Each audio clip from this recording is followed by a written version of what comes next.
Share market சக்ஸஸ்லேருந்து Deepak Ravichandran பேசுகிறேன். இன்றைக்கி 2 stock பார்க்க போகிறோம். இந்த ஸ்டாக்லாம் பார்க்கறதுக்கு முன்னாடி மார்க்கெட் ஃபால் பற்றி எல்லாருக்குமே தெரியும் மார்க்கெட்டில் இருக்கவங்களுக்கு. ஸோ ஈரான் வார் போயிட்டுருக்கு யூஎஸோட, அதால் ஆயில் ப்ரைஸ் எல்லாமே பயங்கரமாக ஏறிட்டுருக்கு. அதில் ஷேர் மார்க்கெட் குறைஞ்சிட்ருக்கு. இது வந்து இன்வெர்ஸ்னலி ப்ரொபோஷனல். இது ஷேர் மார்க்கெட் புரிகிறவங்களுக்கு கண்டிப்பாக புரியும். புரியாதவங்க வந்து சாட் ஜிபிடியோ இல்லை ஜெமினியோ யூஸ் பண்ணி கேட்டுட்டு வந்துடுங்க. அது வந்து ஒரு பெரிய லெசன், சரிங்களா? சரி, ஓகே. ஸோ இப்போ வந்து பார்த்தீங்கன்னா 2 டெக் கம்பெனி சக்கப்போடு போட்டிருக்காங்க. ரொம்ப நாள் கழிச்சு நல்லா ஒரு பர்ஃபார்ம் பண்ணி ஏறியிருக்காங்க. ஸோ இப்போ இது பார்த்து பார்த்தீங்கன்னா டைசான் வந்து பார்த்தீங்கன்னா, நான் வந்து மார்க்கெட் உள்ள வந்து நம்ம சேனல் ஆரம்பித்து இந்த இடத்துல நான் வந்து கொடுத்துருந்தேன். அங்கேருந்து அது மூவ்மெண்ட் எடுத்தது வந்து பார்த்தீங்கன்னா, நான் மொத்தமாக 473% கரெக்டுங்களா?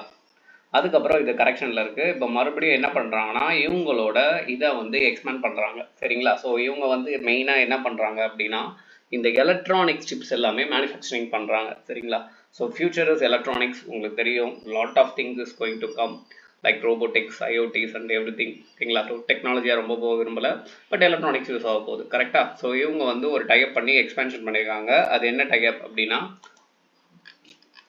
ஸோ இன்னைக்கு நியூஸ் வந்திருக்கு பாருங்கள். Minister of Electronics and Information Technology and China Frame, இது ரெண்டும் சேர்ந்து எக்ஸ்பேன்ஷனுக்காக வந்து பேசியிருக்காங்க. ஒரு கம்பெனி எக்ஸ்பேண்ட் ஆகுதுன்னா சும்மா எக்ஸ்பேண்ட் ஆகாது, ஃபியூச்சரில் வந்து ப்ராஜெக்ட்ஸ் அதிகமாக அவங்க எடுப்பாங்க. ஸோ ப்ராஜெக்ட்ஸ் அதிகமாக இருந்தால் லாபம் நிறையா வரும். இந்த ஃபேக்டரில் தான் அது நடக்கும். ஸோ அதால் இங்கே வந்து நடந்திருக்கு. ஸோ இந்த இடத்துல வந்து இன்றைக்கி இன்வெஸ்டர்ஸ் இதை ஏற்றி விட்டுருக்காங்க. என்னை பொறுத்த வரைக்குமே இப்போ வார் போகிறதால இதெல்லாம் கன்சிடரேஷனில் வச்சுக்கோங்க. பை பண்ணுமா கேட்டால் அது உங்களோட ஓன் ரிஸ்க், ஓகேங்களா? ஸோ எப்போவுமே நம்ம சேனல் பொறுத்த வரைக்கும் we will give இன்ஃபர்மேஷன் தான். சரி, நெக்ஸ்ட்டு ஹாப்பி மைண்ட். நெட்டு ஸ்லோவாக இருக்குன்னு நினைக்கிறேன். எஸ். ஸோ ஹாப்பி மைண்ட் ஒரு வருஷமாக பெருசாக பர்ஃபார்மன்ஸ் பண்ணலாம், 50% வரைக்கும் கீழே வந்திருக்கு. பட் இது ரொம்ப நாள் கழிச்சு பார்த்தீங்கன்னா வால்யூம் ஒன்றுமே இல்லை. இன்னைக்கு இதோட வால்யூம் வேறு லெவலுக்கு ஏறி இருக்குது. இன்வெஸ்டர்ஸ் வேறு லெவலுக்கு இதை கன்சியூம் பண்ணியிருக்காங்க. காரணம் என்ன அப்படின்னா, இவங்க வந்து ஏஐ லான்ச் ஒன்று பண்ணியிருக்காங்க. So the first AI launch is successful, ஓகேங்களா? ஸோ சக்ஸஸ்ஃபுல்லி லான்ச் பண்ணிட்டாங்க. இந்த ஏஐ வந்து நல்லா பர்ஃபார்ம் பண்ண பட்சத்தில் அடுத்த குவார்ட்டர் இவங்களுக்கு ரிசல்ட் நல்லா வரும். இந்த காரணத்துக்காக இன்வெஸ்டர்ஸ் இப்போவே இந்த ஸ்டாக்கை வாங்கி ஏற்றி விட்டுருக்காங்க.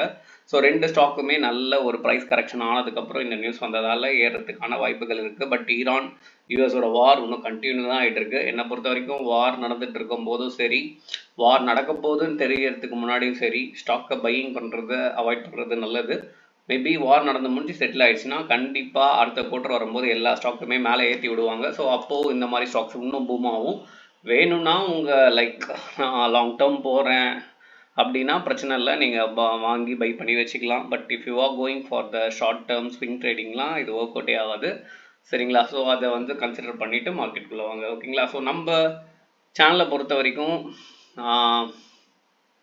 ஸ்டாக் பிக்கிங் மட்டும் நம்ம பண்ணி தரோம், ஓகேங்களா? என்ட்ரி எக்ஸிட் எல்லாமே நீங்கள் தான் பார்த்துக்கணும். நன்றி, தேங்க்யூ.